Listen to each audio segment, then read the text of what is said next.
Joining us right now via phone, former U.S. Secretary of State and Director of the CIA, Mike Pompeo. Sir, it's a pleasure to have you this Monday. Thanks for your time today. Dana, it's great to be with you. That music was perfect. So there you go. I'm like, what do we have to, this is the only acceptable thing that we can play for the former Secretary of State and Director of the CIA. I'm like, it's got to be Men in Black. We got to do this.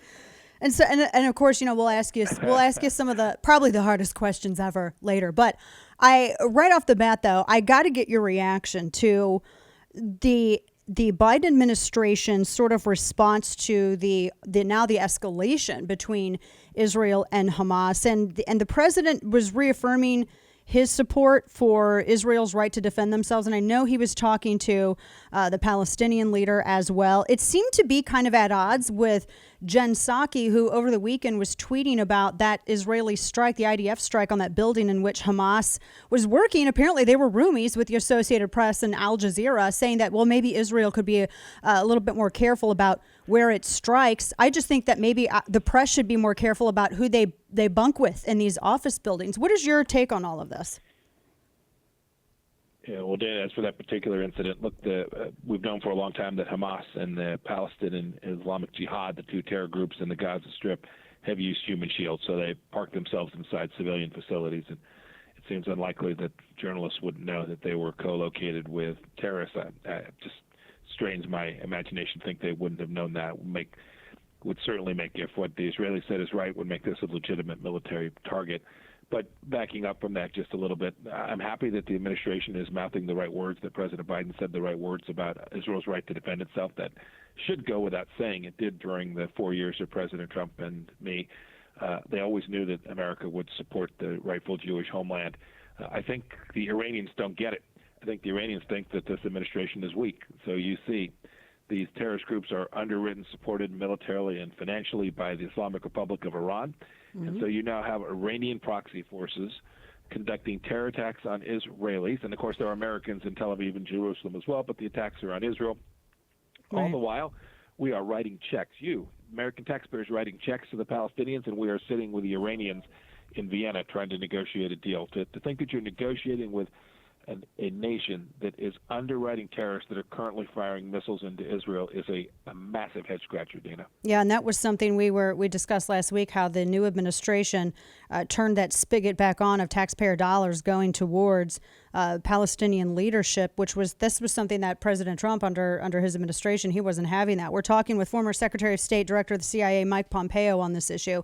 And sir, you brought up a really good point as it relates to Iran, because ultimately, that's really what this is Iran. And correct me if I'm wrong on this. Iran is trying to regain some kind of foothold and influence in this part of the world because they were really undercut by the Abraham Accords. And I know that the press has been trying to spin that, well, this is somehow a symptom of the Abraham Accords failure. But actually, I think it's completely opposite that, because the Abraham Accords, they went around Iran and they went around Palestinian leadership and cut them out to show that you can have peace. These entities don't want peace. Everyone else does.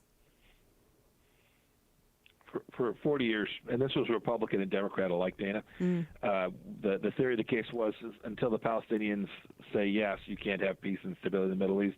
We said nonsense. We began to build out a series of relationships with the Saudis, the Emiratis, the Bahrainis, the Moroccans, the Sudanese. Said you can't have as your core foreign policy the fact you want to wipe Israel off the face of the earth. And our efforts to acknowledge we would defend Israel by moving our embassy to Jerusalem, by allowing the Israelis acknowledging the Israelis' right to hold the Golan Heights, and then our punishing sanctions on the regime in Iran allowed the Abraham Accords to move forward. I'm convinced they will survive because it makes life better for people in the UAE. It makes life better for the people in Bahrain and certainly in Israel. I think these understandings of building out relationships militarily, diplomatically, intelligence relationships between the Arab states and Israel will only strengthen because the risk to those countries is greater as Iran continues to try and get back, as you said, its foothold in the Middle East. Yeah. Noticing the difference between the way that the Biden administration handles this and the Trump administration, and we were kind of joking about it a little earlier by saying, well, Trump would get on Twitter and just relay to the world that he wasn't having it, sometimes using caps lock. And some people would say, oh, goodness, that's too far. Or, I remember when the administration was criticized for using harsh language towards North Korea. But the funny thing about that is we didn't see this during, at least at this level, during the Trump administration, because I would imagine that they assumed if this guy's going to tweet this stuff, imagine what he'd do if we did get out of line. Your thoughts on this? Dana, deterrence works. It works whether you're Mike Pompeo, who had his concealed carry permit in Kansas, or you're a nation state making clear to adversaries that it is going to truly cost you if you decide to come after me or my family or something that matters to my country. We were pretty crystal clear. We were unambiguous about the fact that we had certain red lines. We didn't draw them everywhere, Dana. We were pretty restrained about this. But there were a number of things that mattered to the American people, and when it mattered to the American people, we were going to take it on. So, another example, when Qasem Soleimani, an Iranian senior general, was traveling from from Beirut to Damascus to Baghdad, he was threatening Americans. We said that's crazy, and we took him out. And no Americans were harmed by Qasem Soleimani. These are the kinds of things that in the international space nations understand. They understand power and transparency and clarity with respect to a nation's interest in its morality. We were clear about it. When you're ambiguous, when they think they can push you around, Dana, they're likely to do so. Yeah, I mean, there's a good reason for being very clear and very descriptive about what kind of red line you'd like to form. For those tuning in, we're talking to former Secretary of State and Director of CIA Mike Pompeo. I wanted to ask you, sir, as well about some of the discussion as to who's kind of calling the shots in the Biden administration. I don't like to do armchair psychiatry on people, but Rick Grinnell, who has a lot of respect with conservatives, and he was former acting director, for those who don't know, of national intelligence under Trump. He was giving an interview last week where he said that he believes Susan Rice was assuming the role of the shadow president. And it's really not so much Biden calling the shots.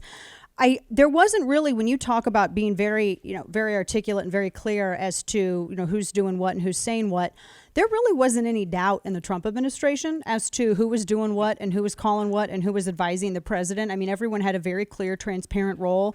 And so there wasn't a lot of questions about that.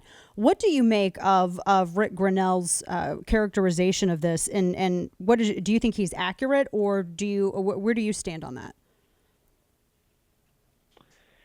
Dana, your point about the Trump administration, those of us who were senior leaders who made it through the 4 years understood the president was the commander-in-chief. He was the duly elected leader. We worked to give him our best advice. Sometimes he accepted it. Sometimes he didn't think we had it quite right. He was the person who was constitutionally empowered to make those decisions. Today, that is President Biden, who is sitting in the Oval Office, and it is always troubling when there's conjecture about whether or not that's what's actually being delivered. I have every confidence that, while I don't know the ins and outs of how the dynamic is playing out, I have every confidence that there is a very complicated power structure inside that West Wing. Right? You have a former Secretary of State now sitting at the State Department, Secretary Kerry. That's confusing. You have Susan Rice, who was the head of National Security Council, sitting dozens of feet from the Oval Office. I'm sure that each of them has their own levels of influence. What the world needs to understand is that it's the President of the United States who makes these difficult decisions, these important decisions that protect us. I hope this administration will be able to project that in a way that ensures that the world understands how our most senior leaders are thinking. Yeah, absolutely. We're speaking with former Secretary of State and Director of CIA Mike Pompeo. You've been very, very vocal, and rightfully so, and we're grateful for this, about not just the origins of the pandemic, but also the role that the Communist Party in China has played in trying to obstruct really the truth of how this was ever even able to happen. And you were very, very vocal about China's exclusion of Taiwan from with the World Health Organization, where countries were meeting to discuss ways to control and contain this. Talk with us a little bit about this, because this cover-up continues. It's aided by the World Health Organization. And now we're sending our tax dollars right back to the World Health Organization after the Trump administration shut that off. Well, Dan, let me start by why it matters to folks that are listening to the show. These laboratories in China that are doing bioexperimentation are still operating. and they continue to operate in a way that's not safe. They don't meet the global standard for how you contain viruses and how you protect societies from leaks in those laboratories. Early on, the evidence to me amounted to a pretty clear case that this Wuhan virus emanated from this Wuhan Institute of Virology. I can't lay it out. I can't prove it to you because the Chinese Communist Party has denied us the ability to do that. But every bit of mounting evidence indicates that it likely was a laboratory leak from that place. If I'm wrong, I'd be happy to have the CCP lay out the data set that proves that I'm wrong. This matters because we could have this kind of thing happen again. And if you rely on something like the World Health Organization, this is no longer a science-based body. It demonstrated its inability to prevent exactly the one job it had, which was to prevent an epidemic from spreading around the world, and it became political. It began to kowtow to the Chinese Communist Party. Our administration knew that. We were working to find other mechanisms by which to do pandemic defense. You can't allow the Chinese Communist Party to be responsible for global health because in the end, the Chinese Communist Party will do precisely what they did. They will cover up, just like the Russians did during Chernobyl. They will cover up their bad behavior, their mistakes, their errors in ways that have real-life risk to people here in the United States of America. Yeah, and to point out to everyone listening, it's not just people like former Secretary of State Mike Pompeo asking this. I mean, I was reading this letter that was published in the Journal of Science, signed by 18 prominent biologists, microbiologists, all of these doctors and researchers from places like Harvard and Cambridge, which are not really known as, I would say, like a MAGA concentration universities. There's not a lot of conservatives there. They have no reason to state any of this, but they're just as interested as everyone else is in the truth. That seems to be kind of overlooked whenever you bring this up, I noticed. Yeah, it does. But the truth ultimately has to come out. There'll be somebody inside of the Chinese apparatus who has the data, who has the information, who decides they're going to do a noble thing for the world. I'm counting on it. Yeah. All right. Before we let you go, we're talking with Mike Pompeo, former Secretary of State and CIA Director. You know, I got to ask you this because I'm not wearing my tinfoil hat, but I'm just going to come out with it. We've seen all these stories, stuff leaking in about aliens and all of that, and I know Trump kind of facetiously responded to one question about that. If you had to tease everybody with something, like what would you tell us? I mean, just on behalf of the internet, show us some aliens. What's the truth of the matter, sir? I got nothing for you.